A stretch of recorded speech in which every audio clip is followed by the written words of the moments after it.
mood, we're going to talk about war. Or at least Richard Lawrance, Chief Executive Officer of Resources Solutions, talk about war. It's the war for talent in engineering for the MENA rail projects. Clearly, we are just on the brink of one of the great engineering projects the world's ever seen, and this is going to entail using thousands, literally thousands of engineering specialists, not necessarily all working for engineering firms, but as project managers and all the other aspects of delivering a project of this nature. This is job creation centre of the region for the engineering industry. As the engineering industry, we've got enough people to do it. How are we going to meet that need? And I hope this one addresses this question. I'm very pleased to welcome on stage Mr. Richard Lawrance, who's Chief Executive Officer of Resources Solutions. Will you please welcome Mr. Richard Lawrance?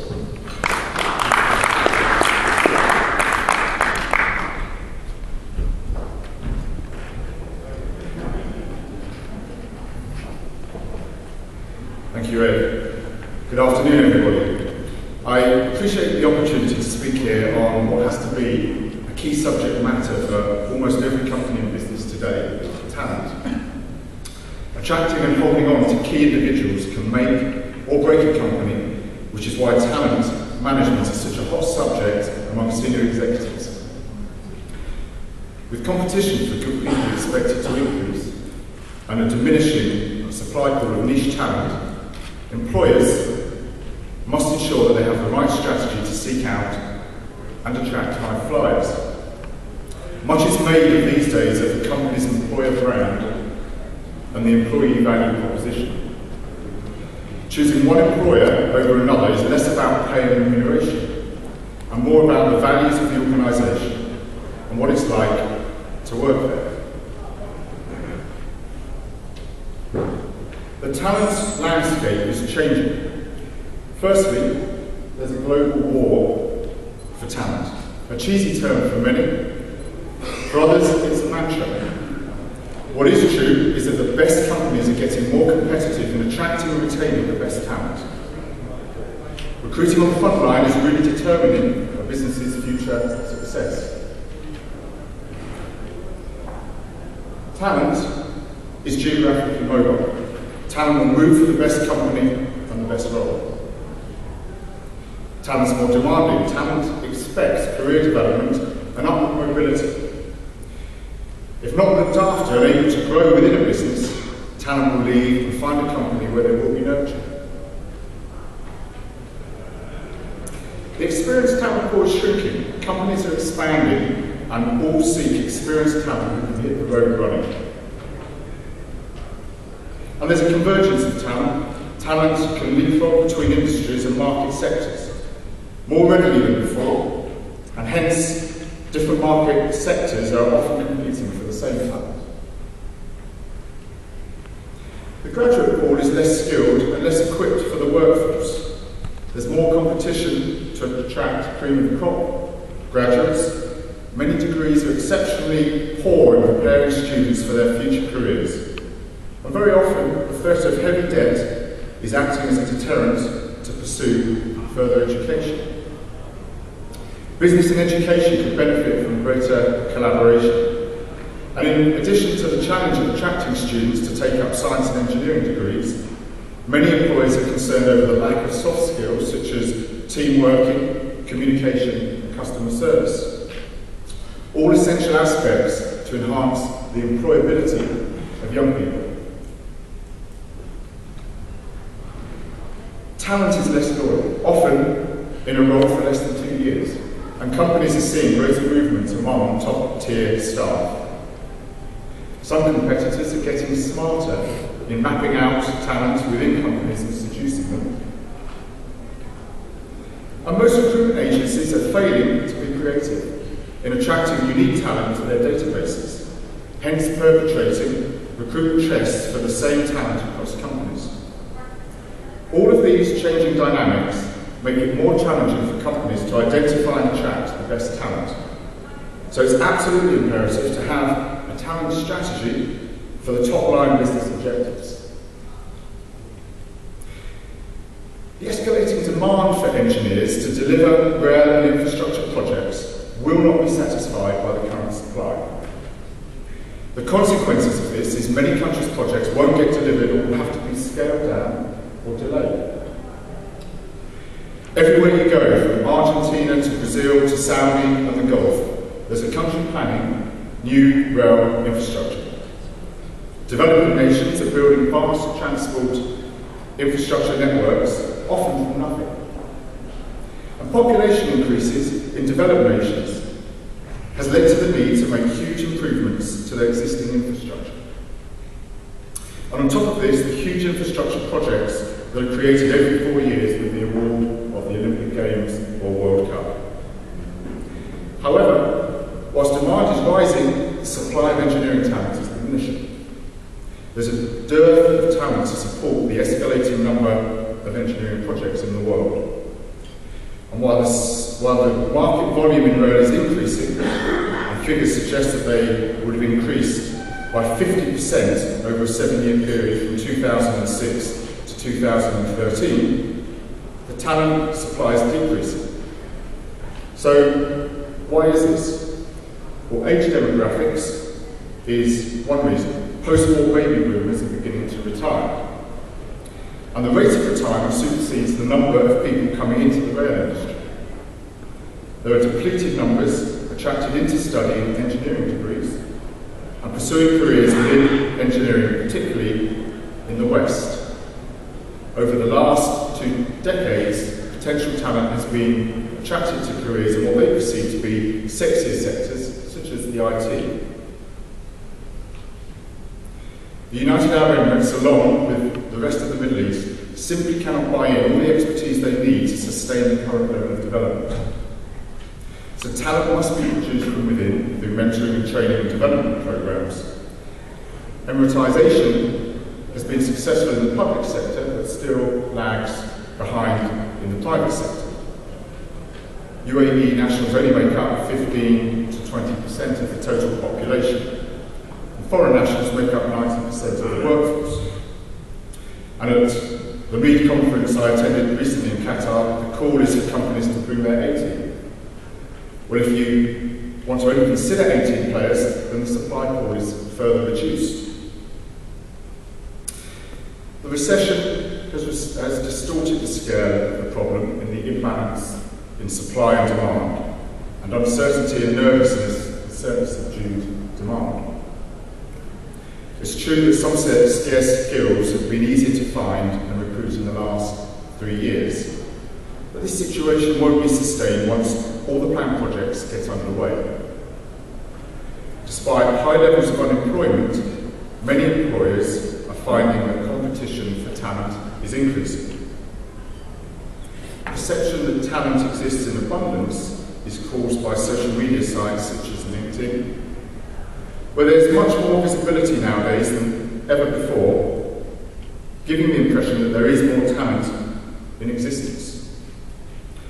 However, like big fish feeding on the surface, it's far easier to see them than to hook them. And being able to see them gives a false sense of availability and access. The number of projects in planning or underway is overwhelming. So there are some truly serious capacity issues for regions and organisations to deliver all the planned projects. And I say again, many projects will risk being delivered late, over budget, or not, or having to be cancelled. So the key question is, how can you win the war for talent to build your organisation's reputation, win market share, and successfully grow your business? Well, I see this challenge as threefold. They are, how do you attract talent to work in the rail industry? How do you attract talent to this region? And how do you attract talent to your organisation? There is a need to attract more talent to the rail industry. And to do this will require a range of initiatives. And these initiatives will need to reach a wide audience. Interest in the rail industry needs to be planted in people from an early stage, as early as school age, and this interest cultivated in order that potential talent can identify with the career opportunities and make the appropriate decisions in education to grab these opportunities. Apprenticeships, sponsoring staff students, and financial support inducements are all initiatives that will attract people. The fear for many companies is that they go to all the bother and cost of training and developing a student or an apprentice only for a competitor to come along and entice them out just as they're beginning to make an impact, but before you've been able to recover a return on investment. I think there's ways to protect against this, such as golden handcuff initiatives. For example, a company could offer an interest-free loan to cover student debt and have a loyalty incentive whereby it's written off after 5 years' service. But the rail industry needs to collaborate in self-promotion initiatives.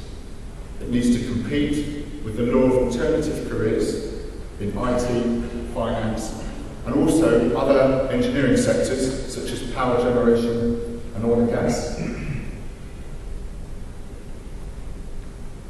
The second consideration is how to attract talent to the region. GCC states have an ambitious investment programme of rail schemes, as we've seen here.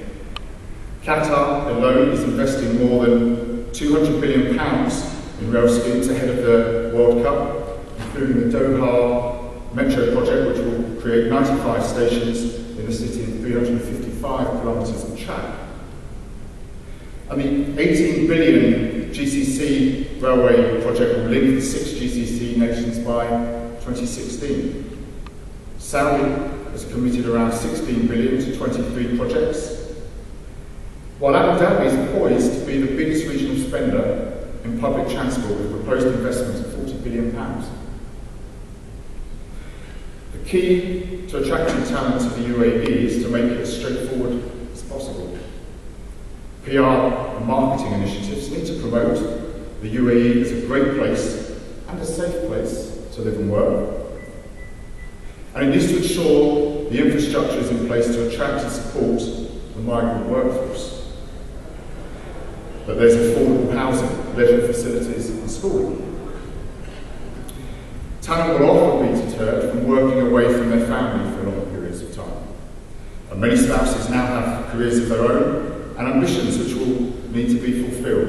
And a failure to do so, to provide such facilities, will hinder the mobility of talent to places where this is not possible. Of course, the climate here and the tax-free environment offers huge appeal to talent. However, a programme of works planned throughout the Gulf will lead to the Gulf states competing and fighting among themselves for the best talent.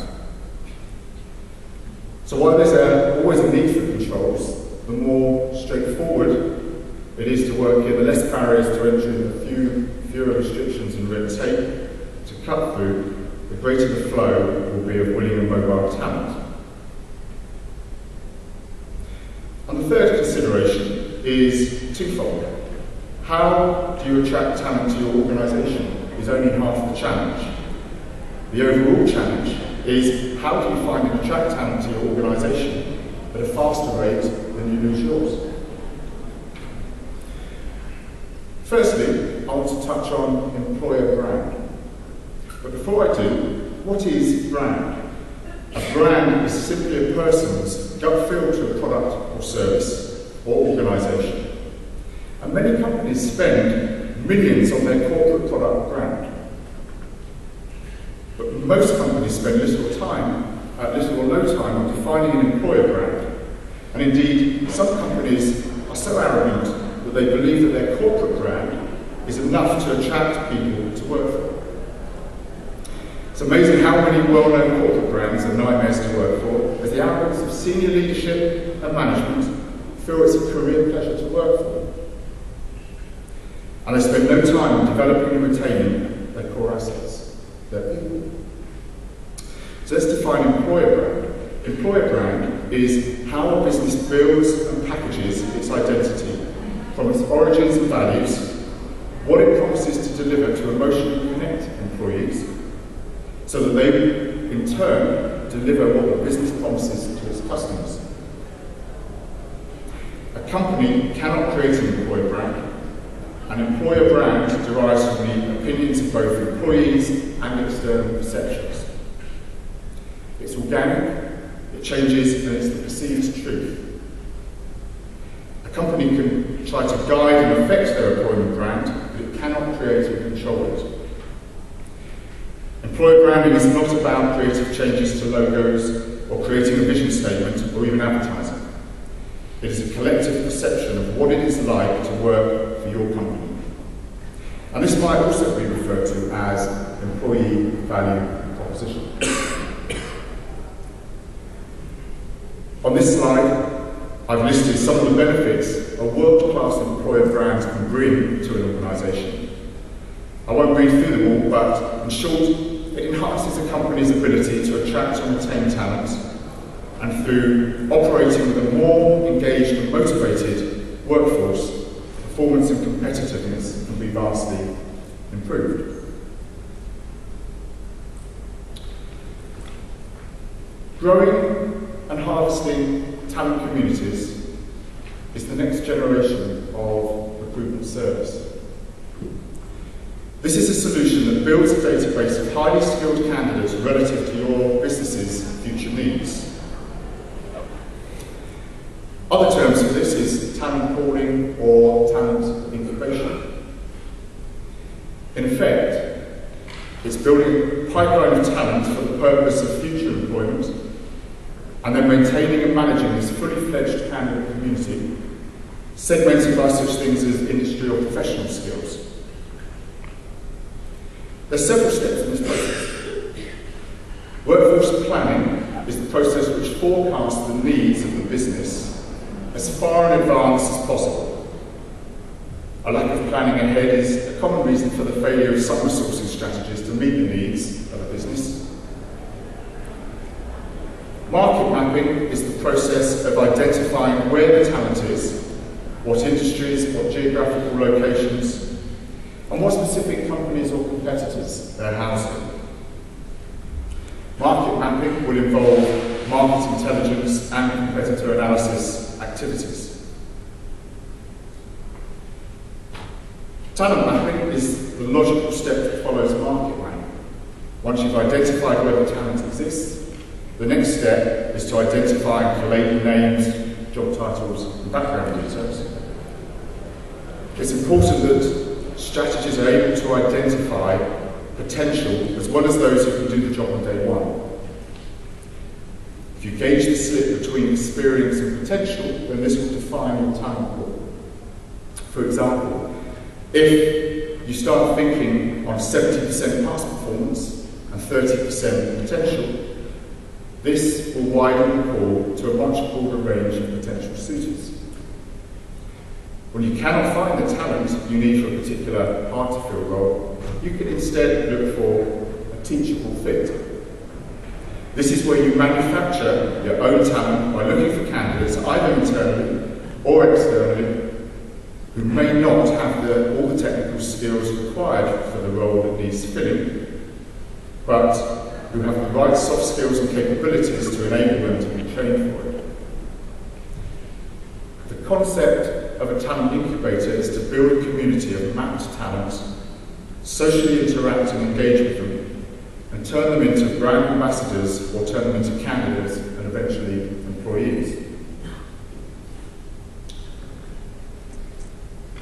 I want to spend a minute on supplier engagement, as that will be a critical factor too. If you want the best staff, choose the right recruitment partners. Recruitment can be a risky business without expert help. And if you want the best staff, the most effective advice I can give is choose the right recruitment partners, define a clear recruitment strategy, and have transparent relationships. I believe in the statement, a company gets the service that they deserve from their suppliers. It is critical to commit and invest time into the supplier relationship, as this will lead to a better level of engagement and in turn lead to a better service. Give them access to the information and the key influencers in order to allow them to make the impact you need them to within your business and set them up to succeed. Subservience in a supplier-client relationship will hemorrhage value. The best suppliers are the experts who tell you as it is, not necessarily what you want to hear. Organisations need to empower their hiring managers to deal directly with their chosen recruitment providers. A supplier who feels more value will deliver more value. When companies operate in a highly specialised industry or require someone with very specific skills, it will be imperative to select niche recruitment providers. Niche recruiters tend to have specialist knowledge and a depth of relationships to provide high levels of service and build niche talent communities. And it's important that any recruiter you partner with will be an ambassador of your employer brand. Choosing a recruiter with the right level of professionalism and ethics is therefore vital to protect and promote your brand values. In niche sectors where skill shortages can be a significant problem, the ability to identify and attract the right candidates can be business critical. So recruiters who are able to nurture, promote and sell your brand to these candidate communities can add immense value. So, to sum up, not everybody is looking for a job. Different market research exists, but the benchmark seems to suggest that only 10% of relevant and experienced talent is actively looking for a role at any given time. That means that 90% of candidates relevant for your roles are not engaged in job searches. And the best candidates are typically among them. Hence, in a candidate short market, with a host of competition for particular skill sets, the global war for the best talent is too often being fought out amongst the 10% of active job seekers. And talent incubation is very much about nurturing a pipeline of potential employees among the mainly passive candidate community, the 90%. But everyone is a potential candidate or brand ambassador.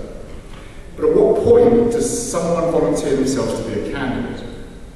When they see your advertisement? When they apply? When you interview? What turns a regular person into a candidate? It could be a whole host of reasons. Not being recognised for their contribution at work or relationship with their line manager, a lack of career development, a lack of challenging work, or poor remuneration. A company either waits for the moment that someone presses the button and turns themselves into a candidate, and then they jump all over them, or they can proactively make a proposition that is attractive and tempts them into candidacy. Employer brand is pivotal to your success in acquiring and retaining talent. Talent is quite visible now, thanks to sites such as LinkedIn. What you have to remember is that while you might take pleasure viewing all the talent within your competitor base, the whole world has a clear visibility of your talent too. And recruiting talent is only half the battle. Keeping hold of talent is a huge challenge in itself. If your staff are not being targeted by your competitors, then that speaks volumes about the quality of your workforce, and that's a humiliating issue for your business. If your employer brand is strong, however, you can trust that your staff will be difficult to tempt out of your organisation. The psychology of people is that people are naturally social. They love to talk, engage, gossip. They're hungry for information. And when forming a relationship, they want honesty, authenticity, integrity, transparency, and communication. Two-way communication. A good salesman knows this. Build a relationship, relationships sell. When looking at employer branding, people want relationships with people. You're not in control of what people are saying. Everybody's talking about your company, whether you're executive leadership, like it or not, be it your products or your services or your leaders. And of course, your company is a place to work. Put working for and put your company into Google and you can see what people are saying on blogs, Twitter feeds, websites, or you can log on to glassdoor.com. These conversations are taking place right now. People love to talk. The difference in 2011 is that they tell their friends and colleagues about their views via larger mass communication channels, and their friends and colleagues are now very large communities. Word of mouth spreads like wildfire. Not engaging with communities is harming many corporates. Business can no longer control what is said. Today, there is a shift in the balance of power. Technology is shifting the power away from the publishers, the media, the elite, the corporates, to the people. Building relationships and communicating is key. The growth of the power of the internet and communication is unstoppable. The Twitter revolutions of the Arab Spring show that people are grasping and using technology to communicate their views. So let's cut to the key points. Social media is not about immediate ones and twos. It will not lead to immediate mass new hires. It's certainly a powerful weapon in building and harvesting talent communities. It's a vehicle to take people on a journey that people will board at different junctures. But when reaching the destination, the goal is that they become someone who wants to work for your company, or that they become a brand ambassador. Brand ambassadors are people who may not want to work for you, but they engage in your community, participate in your discussions, sing your praises to friends and colleagues, and act as a champion of your brand. The key is how you attract their attention and how you engage with them. So social media is a great vehicle to take people on that voyage of discovery, and it's important to constantly challenge your social media policy with questions such as, what's the purpose of our social media sites? Who's the core target audience? What experience and takeaways do we want our community to have? How does these sites generate repeat visitors? How sticky are our sites that people stay on them? A key one, what's the difference between our social media sites and our job boards? And what's the word of mouth likely to be on our social media? And finally, recruitment is boring. Sorry folks, recruitment is boring. Ask yourself how many recruitment sites, or recruitment job sites, or recruitment social media sites you visit when you're not looking for a job. And the answer is probably none. When people are looking for a job, they will happily visit your job boards and social media feeds. But if they are happy or busy in their current job, and that's 90% of non-active candidates, well, they won't be visiting your sites very often. So the key goal is to create engaged communities who spread the word.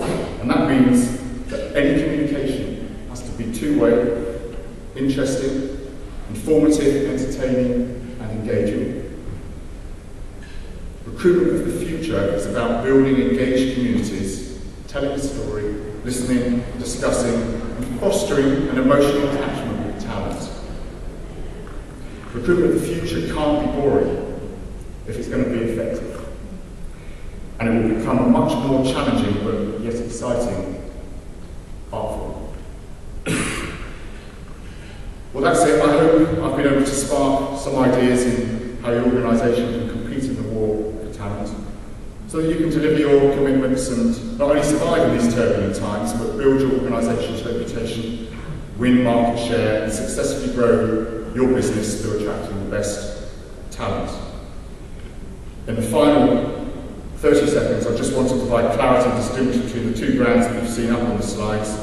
Sourcing International is the consultancy arm that advises on talent strategies, and Resourcing Solutions will deliver that talent. Thank you for listening. When I'm sure early lunch was a tempting call, thank you very much.